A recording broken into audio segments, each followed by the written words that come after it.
এই মুহূর্তে আন্তর্জাতিক অপরাধ ট্রাইব্যুনালে আছেন আমাদের স্পেশাল করেসপন্ডেন্ট হাসান জাবেদ। তিনি সরাসরি আমাদের সাথে যুক্ত হচ্ছেন। জাবেদ, ট্রাইব্যুনালে কার্যক্রম কখন শুরু হতে পারে সেই বিষয়ে আপনার কাছে কি তথ্য আছে, এবং এই নিয়ে ট্রাইব্যুনালের প্রস্তুতি, সেই সাথে আইন শৃঙ্খলার পরিস্থিতি আপনি কেমন দেখতে পাচ্ছেন?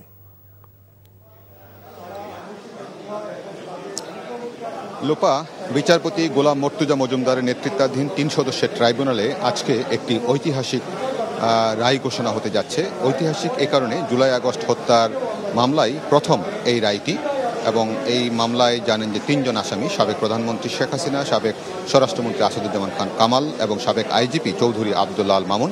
তবে এই মামলায় শেখ হাসিনা এবং কামাল পলাতক আছেন, চৌধুরী আবদুল্লাহ আল মামুন কারাগারে আছেন, এবং তিনি আজকে রায় উপলক্ষে তাকে সকাল ৯টার পরপরই ট্রাইব্যুনালে হাজির করা হয়। এই মুহূর্তে তিনি ট্রাইব্যুনালের এজলাস কক্ষের যে কাঠগড়া সেখানে তাকে নেওয়া হয়েছে। তবে এখনও কিন্তু ট্রাইব্যুনালের বিচারপতিরা এজলাস কক্ষে বসেননি।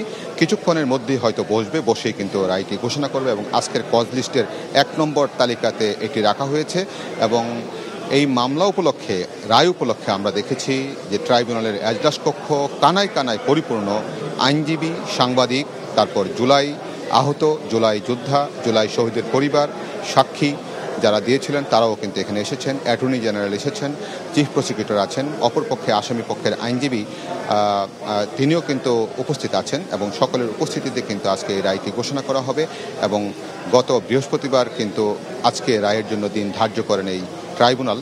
তো আমরা আশা করছি কিছুক্ষণের মধ্যেই হয়তো ট্রাইব্যুনাল বসবে। আজকে কিন্তু বেলা ১১টার পর ট্রাইব্যুনাল বসার কথা ছিল, কিন্তু এখনও বসেনি।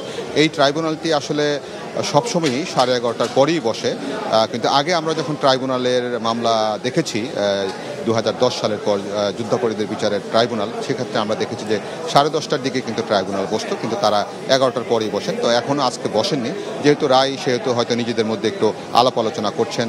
রায় নিশ্চয়ই তারা আগে থেকে প্রস্তুত করে রেখেছেন, 3 জন আলাপ আলোচনা করে, সাক্ষ্য প্রমাণ, যুক্তিতর্ক সকল কিছু বিবেচনায় রেখেই। আর এই মামলায় জানেন যে মোট 5টি সুনির্দিষ্ট অভিযোগ গঠন করা হয়েছিল এই আসামিদের বিরুদ্ধে। 1 নম্বর অভিযোগটি ছিল 2024 সালের 14ই জুলাই শেখ হাসিনা তার গণভবনে যে সংবাদ সম্মেলনে বলেছিলেন, একজন সাংবাদিকের প্রশ্নের প্রেক্ষিতে যে চাকরি কি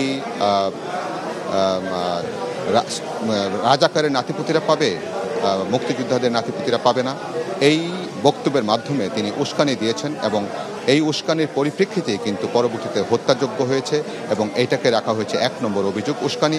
দ্বিতীয় অভিযোগটি রাখা হয়েছে যে মারণাস্ত্র ব্যবহার করে, ড্রোন এবং হেলিকপ্টারের মাধ্যমে ব্যবহার করে মারণাস্ত্র দিয়ে জুলাই আন্দোলনকারীদের প্রতিহত করার জন্য, এবং সে প্রতিহত করতে গিয়ে 1400 ছাত্র জনতা কিন্তু নিহত হয়েছিল জুলাই আগস্ট আন্দোলনে। এটি ছিল 2 নম্বর অভিযোগ।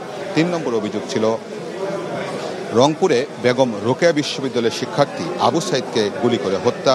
চতুর্থ অভিযোগ ছিল চানখারপুলে গত বছরের 5ই আগস্ট 6 জনকে, আনাসসহ 6 জন শিক্ষার্থীকে গুলি করে হত্যা। পঞ্চম অভিযোগটি ছিল সাভারের আশুলিয়ায় 6 জনকে হত্যা শেষে লাশ পুড়িয়ে দেয়া। এই ঘটনার তাদেরকে অভিযুক্ত করে বিচার শুরু হয়েছিল গত 10 জুলাই। তারপর কিন্তু সাক্ষ্য প্রমাণ, 54 জন সাক্ষীর সাক্ষ্য নেওয়া হয়। এই মামলায় কিন্তু অন্যতম সাক্ষী ছিলেন আমার দেশ পত্রিকার সম্পাদক মাহমুদুর রহমান। এই মামলায় অন্যতম সাক্ষী ছিলেন জুলাই আন্দোলনের অন্যতম সংগঠক, সেই সংগঠক আপনার পরবর্তীতে উপদেষ্টা ছিলেন নাহিদ ইসলাম, তিনিও কিন্তু এখানে সাক্ষ্য দিয়েছেন। এছাড়া শহীদ পরিবারের সদস্যরা সাক্ষ্য দিয়েছেন, যারা জুলাই আহত হয়েছিলেন, গুরুতর আহত, তারাও সাক্ষ্য দিয়েছেন। এবং সাক্ষ্য প্রমাণ শেষে যুক্তিতর্ক দিয়ে এই মামলার শুনানি বা মামলার কার্যক্রম শেষ হয়, এবং এখন সর্বশেষ যে পর্যায়টি রায়ের জন্য এসেছে।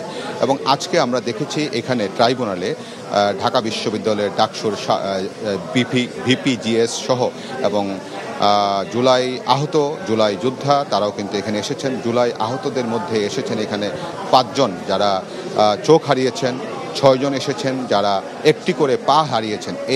তারাও কিন্তু এসে আজকে এখানে গণমাধ্যমের সামনে বলেছেন যে তারা আসলে ন্যায় বিচার দেখতে চান, এবং এই মামলায় যারা আসামি তাদের সর্বোচ্চ শাস্তি তারা প্রত্যাশা করছেন, দাবি করছেন। এখন ট্রাইব্যুনালে আসলে নির্ধারণ করবে যে তাদের সর্বোচ্চ শাস্তি কী হচ্ছে। মৃত্যুদণ্ড হচ্ছে নাকি অন্য কোনো দণ্ড দেওয়া হবে। আর এই মামলায় একমাত্র গ্রেফতারকৃত আসামি চৌধুরী আব্দুল্লাহ আল মামুন, তিনি কিন্তু রাজসাক্ষী হিসেবে সাক্ষ্য দিয়েছেন, নিজের দোষ স্বীকার করেছেন এবং দোষ স্বীকার করে ক্ষমা প্রার্থনা করেছেন ট্রাইব্যুনালের কাছে এবং জনগণের কাছে। তিনি সাক্ষ্য দেওয়ার সময় স্তম্ভিত হয়েছেন, তিনি কেঁদেছেন এবং বলেছেন এইভাবে যে নৃশংস হত্যাযজ্ঞ হয়েছে তার জানা ছিল না। এমনকি তিনি এও বলেছেন যে পুলিশে চেইন অফ কমান্ড ছিল না, কারণ ওসি, ডিসি এরাও স্বরাষ্ট্রমন্ত্রীর সাথে সরাসরি দেখা করতে পারত এবং সেই জন্য তার কোনো নিয়ন্ত্রণে ছিল না। এখন তার ব্যাপারে কি সিদ্ধান্ত নিবে, এটা ট্রাইব্যুনালের সিদ্ধান্ত নিবে। আমরা এখন অপেক্ষায় আছি যে ট্রাইব্যুনাল আসলে কখন রায়টা দিবে, কিছুক্ষণের মধ্যেই হয়তো রায়টা দিবে। সেই জন্য আমরা এখানে সবাই অপেক্ষায় আছি। দেশি গণমাধ্যম, পত্রিকা, টেলিভিশন, অনলাইন এবং বিদেশি গণমাধ্যমও কিন্তু এটি প্রচার করছে এবং বিটিভির মাধ্যমে সরাসরি অন্যান্য টেলিভিশনে সম্প্রচার করতে পারবে।